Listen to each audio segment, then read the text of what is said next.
So Sony has quietly registered a new ILME FX model with Chinese certification authorities. The ILME prefix.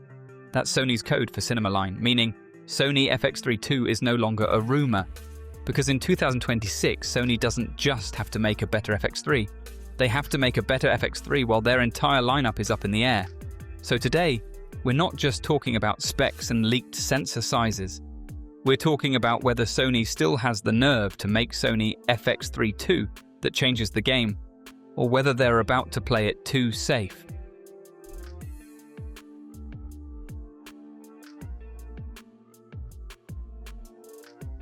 Here's the uncomfortable truth.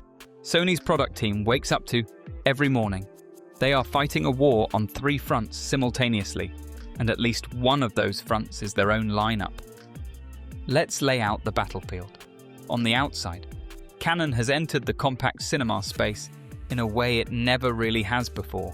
The EOS C50 is a direct shot across the bow, a cinema EOS body at FX3 money, with features Sony hasn't offered yet. Nikon's ZR is another name now being dropped in the same conversations where only the FX3 used to live. These aren't fringe competitors, they're legitimate alternatives, and filmmakers are actually switching. Then there's the internal chaos. Sony is reportedly building the FX3 II, the A7S IV, and potentially a new ZV camera all around the same next-generation sensor platform, a strategy designed to spread R&D costs across multiple product lines before their competitors can respond. Smart business? Absolutely. But it also means Sony has to be incredibly careful about how much power it puts in each box. Give the FX3 II too much, and the A7S IV becomes pointless. Hold the FX3 II back too far, and Canon walks right in. And here's the deeper dilemma that nobody talks about enough. The FX3 is still genuinely great. It's 4 years old, and people are still choosing it over newer alternatives. Okay, let's get into what we're actually hearing, and how to separate the noise from the signal. First, the sensor. The most credible and consistent thread across leaks points to a partially stacked sensor in the 24 to 33 megapixel range. A meaningful jump from the original's 12 megapixel chip, but not a resolution race. This is Sony prioritizing readout speed, dynamic range, and low light headroom over raw pixel count. For filmmakers, that's exactly the right call. More pixels mean more heat, more data, more compromise. A smarter sensor beats a bigger one every time. On the video side, the expectation is 6K oversampled footage feeding into clean 4K output, with 4K 120 FPS no longer being the ceiling. Some leaks suggest higher frame rate options are genuinely on the table. And rolling shutter? With a partially stacked architecture, the old jello effect on fast pans becomes largely a non-issue. That's a massive win for handheld operators and run-and-gun shooters. Then there's audio, an area where the original FX3 was already ahead of its hybrid competitors, but where the sequel reportedly takes a serious leap. We're hearing about 32-bit floating point recording and expanded multi-channel capability. For solo shooters and small crews, that's not a feature, that's a workflow transformation. No more blown audio on unexpected loud moments. No more riding gains during a live event. The camera handles it. Autofocus will obviously evolve. Sony's AI-driven subject recognition has been the industry standard for years, and the FX3 II will push it further. Expect better performance in low contrast, low light, and fast lateral movement. The gap between Sony AF and everyone else narrows each year, but it still exists, and the FX3 II will likely widen it again. One more thing worth watching: stabilization. The original FX3's IBIS was functional, not exceptional. A tuned, cinematically biased IBIS system in the sequel, one built for smooth motion rather than still photo freeze, would be a quiet but enormous upgrade for handheld filmmakers. Here's where the story gets complicated, because it's not just about what Sony can build, it's about what they're willing to release. The FX3 occupies a very specific psychological position in the market. It's the camera that made serious cinema work feel accessible. It wasn't cheap, but it wasn't scary. It was compact, capable, and consistent. The FX3 II inherits all of that goodwill and all of that pressure.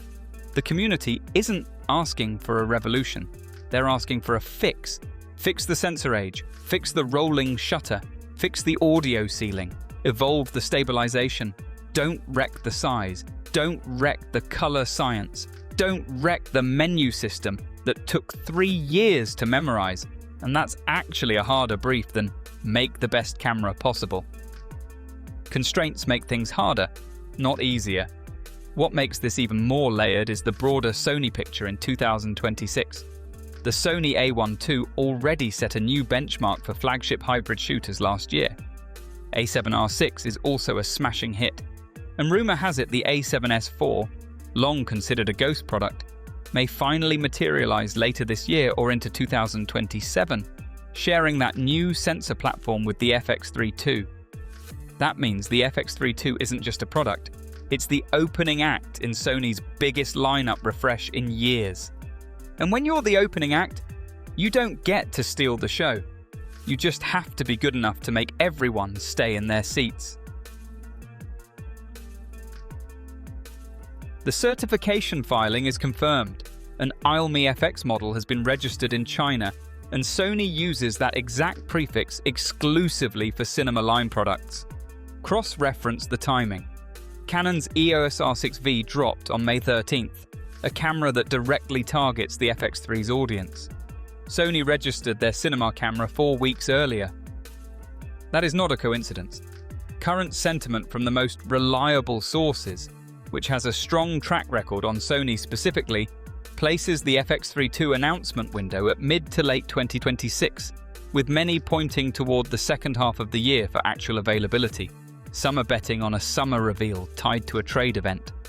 Others think Sony holds it closer to the holiday window to maximize launch momentum. As for price, leaked figures cluster around $3,500 to $4,000 USD. That's a modest increase over the original FX3's launch price, and it positions the camera exactly where Sony needs it, premium enough to signal seriousness, accessible enough that independent filmmakers can still get there. Any significant price jump beyond that would need to come with hard justifications, not marketing language. The FX3 community has been patient, but patience has a ceiling, and Canon and Nikon are now standing on the other side of it, waving. The FX3 didn't succeed because it was perfect. It succeeded because it understood who it was for. It was the camera for the filmmaker who needed pro results without a film crew. The FX3 II has one job: be that camera again. But better, smarter, more future-proof. And from everything we're seeing, the certification filings, the sensor platform rumors, the competitive pressure pushing Sony off the fence, it looks like they might be ready to deliver. And that's exactly what makes this so exciting. Thanks for watching.